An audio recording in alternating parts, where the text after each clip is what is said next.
কাউসার। এটার ব্যাখ্যা করতে গেলে 2-4 মাসে শেষ হইতো না। আল্লাহর কোরআন কি? এই কোরআন এটা কি? এটা যেমনি আল্লাহর ইয়ের থেকে বেরে লৌহে মাহফুজ এখান থেকে এই পর্যন্ত আসছে, এটার মধ্যে কোনো পরিবর্তন হয় নাই। আজকে কত বছর পর্যন্ত? হ্যাঁ, 1400 বছর ধরে একবার, এর মধ্যে কোনো পরিবর্তন হয় নাই। যত বই আছে সবটার মধ্যে পরিবর্তন হয়েছে, বেশ কম হয়েছে না? কিন্তু কোরআন এটার মধ্যে বেশ কম হয় নাই। এটার মধ্যে কোনো সন্দেহ নাই, এটার মধ্যে কোনো ত্রুটি নেই। কোরআন ত্রুটিহীন এমন আল্লাহর কিতাব, এটার মতো আর দ্বিতীয় কিছু নাই।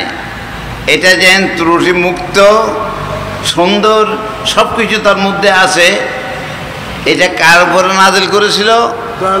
আমার নবীর উপরে। কার উপরে? কোরআন যেমন মহান আল্লাহর বাণী, এইভাবে আল্লাহর মহান নবী, বিশুদ্ধ নবীর উপরে এই কোরআন অবতীর্ণ করেছেন। কোরআন মহান, নবীও কিরকম মহান? যত নবী আছে সব নবীর ঊর্ধ্বে। আলেম ওলামা সুফি মোল্লা নয়, সব নবীদের ঊর্ধ্বে।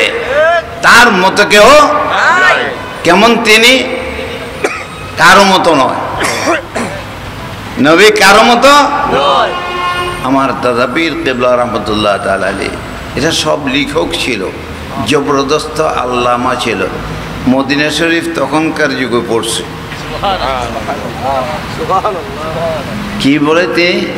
در عالم امکان کسے ہست مثالاش، در عالم امکان کسے ہست مثالاش، جویم چه نبیرا وچه اقتاب ولیرا اللہم ما بسدے